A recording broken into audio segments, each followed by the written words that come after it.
శ్రీమాత్రే నమ. జయ గురు దత్తాత్రేయ నమ. ఈ వీడియోలో మనం సింహరాశి వారికి డిసెంబర్ నెల మాస ఫలితాలు తెలుసుకుందాం. ఈ నెలలో ప్రధాన గ్రహాలు ఇంచుమించుగా మారడం వల్ల సింహరాశి వారికి చాలా వరకు అనుకూల గ్రహస్థితి ఈ నెలలో ఏర్పడడం జరిగింది. ప్రధానంగా డిసెంబర్ 5 వరకు 12వ స్థానంలో ఉన్నటువంటి గురు భగవానుడు వక్ర గమనంతో 11వ స్థానానికి మారడం జరిగింది. సో ఈ కారణంతో జాతకుడికి ఒక విధమైనటువంటి కాన్ఫిడెన్స్ పెరుగుతుంది. ముఖ్యంగా ధన సంపాదన, అంటే ఏదన్నా ఒక ప్రయత్నం చేయాలన్నా, ఒక వ్యవహారం చేయాలన్నా ధనం మనకి సకాలంలో వస్తుంది, లేదంటే బ్యాంకులో ఉంది అనుకున్నప్పుడు ఆ వ్యవహారాన్ని జాతకుడు ముందుకు వెళ్ళగలడు. మరీ ముఖ్యంగా సింహరాశి వారికి చేతిలో ధనం ఉంటేనే తప్ప ఏ పని కూడా వాళ్ళు ముందుకు చేయలేకపోతుంటారు. అటువంటి వారికి ఈ ఏకాదశ స్థానంలో గురు భగవానుడు ఇంచుమించుగా మీకు ఆర్థిక పరంగా చాలా ధైర్యాన్ని ఇవ్వడం జరుగుతూ ఉంటుంది. ఏ విధంగా ఇవ్వడం జరుగుతుందంటే, ముందు పంచమాధిపతిగా మీ యొక్క సమయస్ఫూర్తి, వాక్చాతుర్యం, మీలో ఉన్నటువంటి టాలెంటు, స్వయం కృషితో ధన సంపాదన, అలాగే మీ పిల్లల యొక్క అభివృద్ధి మీకు చాలా అండగా ఉండడం జరుగుతూ ఉంటుంది. మీకు ఏ విధంగా సహకారం చేయాలన్నా అది మీ యొక్క సొంత పిల్లలు కానీ, మీ శిష్యులు కానీ, మీ అభిమానులు కానీ సంపూర్ణంగా మీకు సహకరించడం జరుగుతూ ఉంటుంది.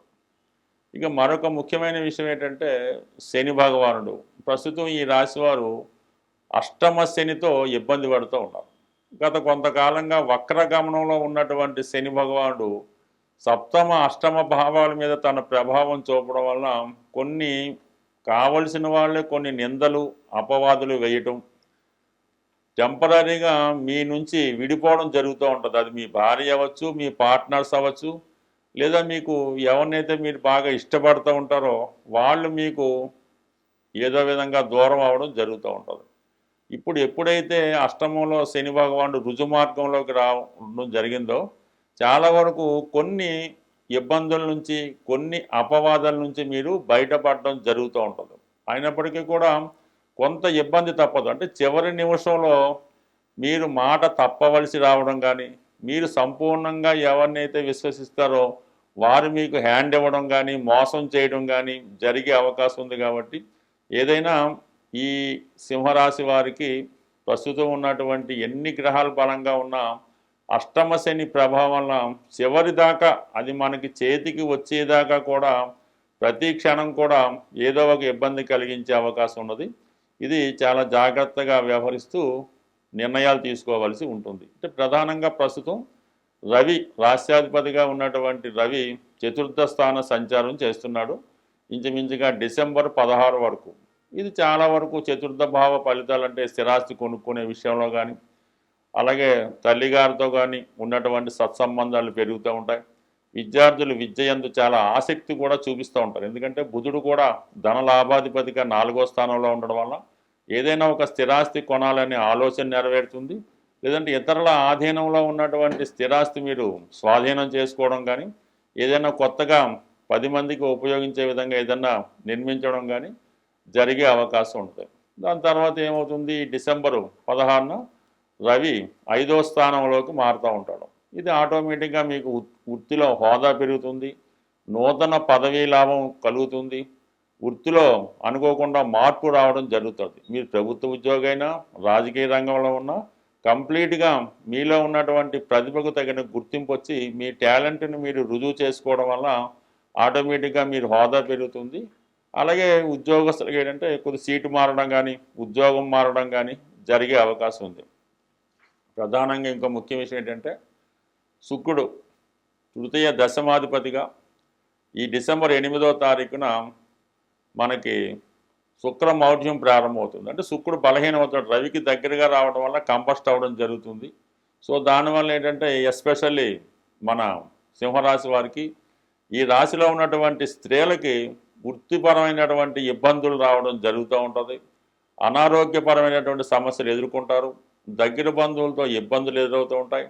ముఖ్యమైనటువంటి శుభకార్యాలు లాంటి వాయిదా పడడం జరిగే అవకాశం ఉంది. అలాగే వ్యక్తిగతంగా మగవారికి కూడా ఆర్థిక పరంగా చాలా విపరీతమైనటువంటి టైట్ ఏర్పడుతుంది. స్త్రీలతో విరోధం లాంటిది ఏర్పడే అవకాశం ఉంది. ఇదంతా కూడా మనకి శుక్రుడు కూడా చతుర్థ స్థానంలోకి ప్రవేశించడం వల్ల అక్కడ ఉన్నటువంటి గ్రహాలన్నీ కూడా గృహంలో ఒక విధమైనటువంటి అంటే ఇంట్లో సభ్యుల మధ్య అభిప్రాయ భేదాలు విభేదాలు చాలా వరకు మీకు అసహనాన్ని కలిగిస్తూ ఉంటాయి. ఏదైనా మీ నిర్ణయమే ప్రధానంగా సక్సెస్ అవుతుంది కాబట్టి మొదటి 15 రోజులు కూడా జాతకుడు గృహ సంబంధించిన విషయాల్లో ఇబ్బందులు ఎదుర్కొని దాని తర్వాత ప్రతిదీ కూడా జాతకుడికి అనుకూలంగా మారడం జరుగుతూ ఉంటుంది. ఎస్పెషల్లీ శుక్రమౌఢ్యం వల్ల ఏంటంటే కామన్గా ఆర్థిక పరమైన ఇబ్బందులు స్త్రీలతో విభేదాలు లాంటివి రావడం జరుగుతూ ఉంటుంది. బట్ ఏదైనా సింహరాశి వారు జీవితంలో ఎదురయ్యే ఎటువంటి గొప్ప సమస్యనైనా మీరు ప్రతిరోజు సూర్య నమస్కారం చేసుకొని ఆదిత్య ఉదయం పారాయణ చేసుకుంటూ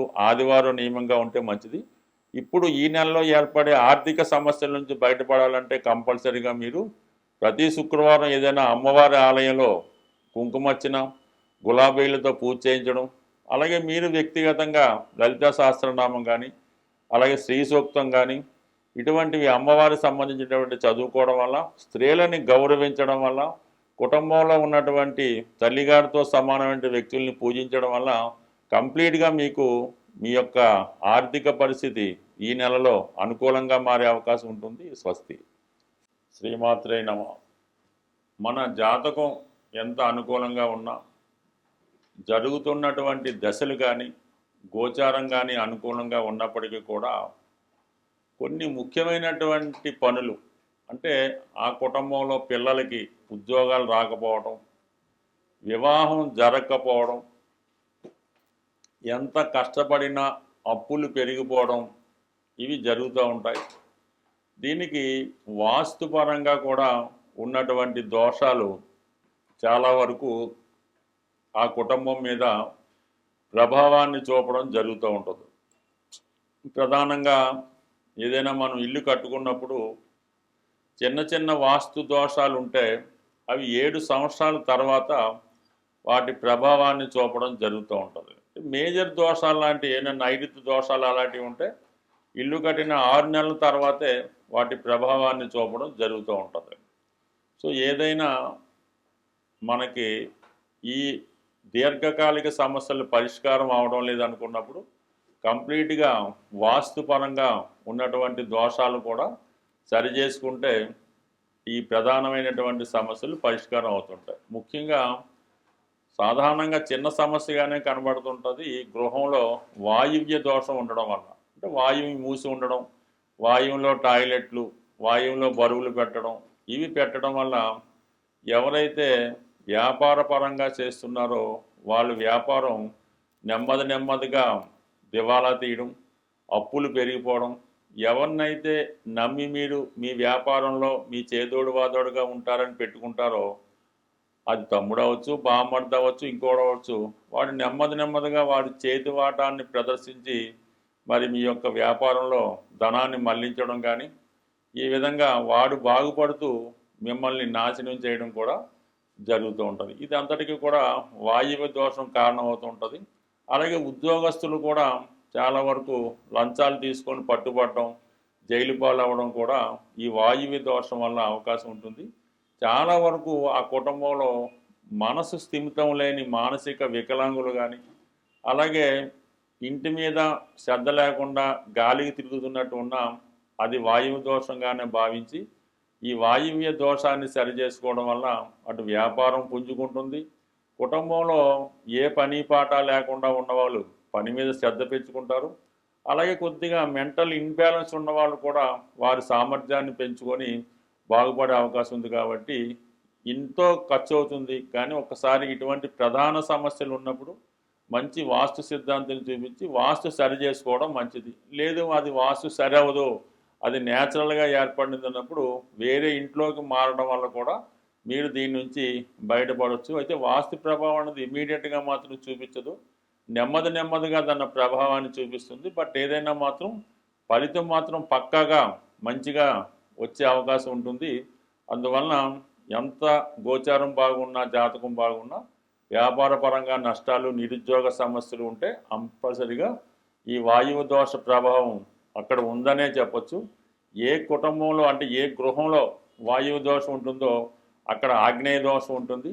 ఈ ఆగ్నేయ దోషం వల్ల ఏంటంటే స్త్రీలు ఎక్కువగా చెప్పిన మాట వినకపోవడం, అమ్మాయిలకి పెళ్ళిళ్ళు అవ్వకపోవడం, భర్తకి వ్యసనాలు ఇవన్నీ జరిగే అవకాశం ఉంది. కాబట్టి ఎక్కువగా వాస్తుని కూడా సరి చేసుకుంటే జీవితం కూడా సెటిల్ అయ్యే అవకాశం ఉంటుంది. బట్ చిన్న చిన్నగా వాస్తుకి అయితే పెద్దగా ఏం పరిహారాలు ఉండవు, పరిహారం అయినా పెద్దగా పనిచేయదు. దానికి శాశ్వతంగా ఆ వాస్తు సమస్య సరి చేసుకుంటేనే వాస్తు సరి అవుతుంది.